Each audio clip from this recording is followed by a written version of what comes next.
ঢাকার রাজপথ উত্তাল। 2024 সালের গণ অভ্যুত্থান। ছাত্রনেতারা মাইকে স্লোগান দিচ্ছেন, জনতার ঢল নেমে গেছে রাস্তায়।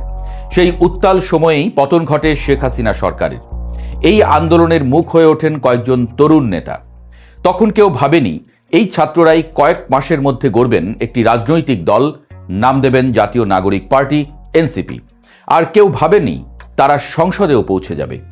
কিন্তু প্রশ্নটা এখানেই, 6টি আসন কি সত্যিই একটি তৃতীয় শক্তির জন্ম, নাকি এটি কেবল শুরু অথবা শেষের শুরু? রাজপথ থেকে ব্যালট বাক্সে পৌঁছে গেছে দলটি।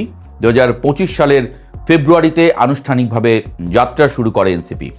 দাবি ছিল বড়, আমরাই বিকল্প। তাদের ভাষ্য ছিল পুরনো দলগুলো জনগণের আস্থা হারিয়েছে। রুহুল আমিনের মতো তরুণ ভোটাররা তখন আশায় বুক বাঁধেন।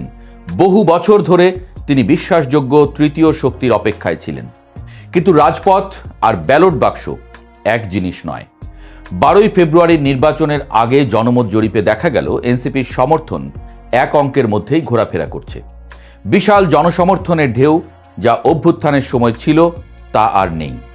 কারণ আবেগ আর সংগঠন এক জিনিস নয়, আন্দোলন আর নির্বাচন এক খেলা নয়।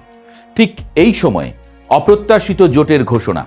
শুরুতে এনসিপি একাই লড়তে চেয়েছিল, কিন্তু বাস্তব রাজনীতি কঠিন। শেষ পর্যন্ত তারা জোট বাঁধে বাংলাদেশ জামায়াতে ইসলামীর সঙ্গে। 300 আসনের মধ্যে মাত্র 30টিতেই লড়াই এবং জয় পায় 6টিতে।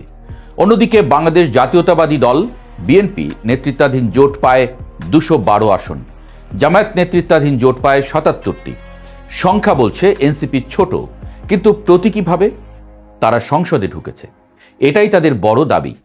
তবে জোট বাঁধার পরপরই এনসিপিতে ফাটল ধরে। সমস্যা শুরু এখান থেকেই। জামায়াতের সঙ্গে জোট এনসিপির ভেতরেই সৃষ্টি করে অস্বস্তি। দলটির 1 ডজনেরও বেশি জ্যেষ্ঠ নেতা পদত্যাগ করেন। তাদের অভিযোগ ছিল অভ্যুত্থানের অন্তর্ভুক্তিমূলক চেতনার সঙ্গে জামায়াতের ঐতিহাসিক অবস্থান সাংঘর্ষিক। তবে এনসিপির মুখপাত্র আসিফ মাহমুদ সজীব ভূঁইয়া বলেন, এটি কেবল নির্বাচনী জোট, কোনো আদর্শিক একীভূতকরণ নয়। কিন্তু প্রশ্ন উঠছে, রাজনীতিতে কি জোট কখনো শুধু নির্বাচনী থাকে? আল জাজিরাকে দেওয়া সাক্ষাৎকারে বিশ্লেষকরা বলেছেন, এনসিপি এখন এক অস্পষ্ট জায়গায় দাঁড়িয়ে। তারা কি স্বাধীন তৃতীয় শক্তি, নাকি জামায়াতের কৌশলগত সুবিধাভোগী? যুক্তরাষ্ট্রের জর্জিয়া স্টেট ইউনিভার্সিটির গবেষক আসিফ বিন আলী মন্তব্য করেন, এনসিপি এখনও আলাদা কোনো সুস্পষ্ট এজেন্ডা তুলে ধরতে পারেনি। এমনকি সাবেক নেতা অনিক রায়ের দাবি, জামায়াত ছাড়া এনসিপি হয়তো একটি আসনও পেত না। এই বক্তব্য কঠিন, কিন্তু এও মনে রাখা প্রয়োজন, রাজনৈতিক বাস্তবতা কখনো কোমল হয় না। এখন এনসিপির সামনে সবচেয়ে বড় প্রশ্ন, তারা কি তৃণমূলে শিকড় গাড়তে পারবে? কারণ আন্দোলনের শক্তি ছিল শহরে, কিন্তু ভোটের রাজনীতি যেতে গ্রামে, ইউনিয়নে, ওয়ার্ডে। নেতারা বলছেন আসন্ন স্থানীয় সরকার নির্বাচনে তারা এককভাবে লড়বেন। এটাই হবে আসল পরীক্ষা। যদি তারা আবারও জোটে যায়, তাহলে কি তৃতীয় শক্তির দাবি দুর্বল হবে? 2024 সালের গণ অভ্যুত্থান ছিল বিস্ফোরণ। দল মত নির্বিশেষে মানুষ এক হয়েছিল। কিন্তু দলীয় রাজনীতি বিভাজন তৈরি করে। এখানে আপোষ আছে, সমঝোতা আছে, ক্ষমতার সমীকরণ আছে। এনসিপি এখন সেই কঠিন বাস্তবতার মধ্যে। তাদের নেতারা বলছেন, আমরা রাজপথ থেকে এসেছি, আমরা পিছু হটব না। সমর্থকরা বিশ্বাস করেন 6টি আসন কোনো শেষ নয়, বরং শুরু। আর সমালোচকরা বলছেন সংগঠন দুর্বল, আদর্শ অস্পষ্ট, জোট নির্ভরতা বিপজ্জনক।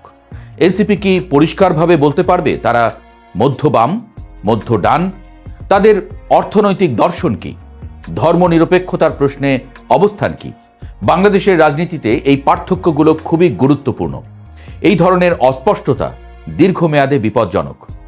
2029 বা 2034 সালের নির্বাচন, এনসিপি কি তখন 6 আসন থেকে 60-এ পৌঁছাবে, নাকি তারা ইতিহাসের ফুটনোট হয়ে যাবে? একটি ছাত্র আন্দোলনের রাজনৈতিক পরীক্ষা। রাজনীতিতে সময়ই সবচেয়ে বড় বিচারক। এখনকার বাস্তবতা সহজভাবে বলা যায়, এনসিপি সংসদে আছে, তাদের পেছনে একটি ঐতিহাসিক আন্দোলনের স্মৃতি আছে, অতীত আছে। তাদের সামনে কাঠামোগত চ্যালেঞ্জের পাহাড় আছে। 6টি আসন একদিকে সম্ভাবনার প্রতীক, অন্যদিকে সীমাবদ্ধতার স্মারক। রুহুল আমিনের মতো সমর্থকরা আশাবাদী। তারা মনে করেন রাজপথ থেকে সংসদ, এটাই প্রমাণ যে পরিবর্তন সম্ভব। কিন্তু তৃতীয় শক্তি হতে হলে কেবল আবেগ নয়, সংগঠন, আদর্শিক স্বচ্ছতা আর দীর্ঘমেয়াদী কৌশল দরকার। প্রশ্ন রয়ে যায়, এনসিপি কি সেই পরীক্ষায় উত্তীর্ণ হবে, নাকি বাংলাদেশে তৃতীয় শক্তির স্বপ্ন আবারও অপূর্ণই থেকে যাবে?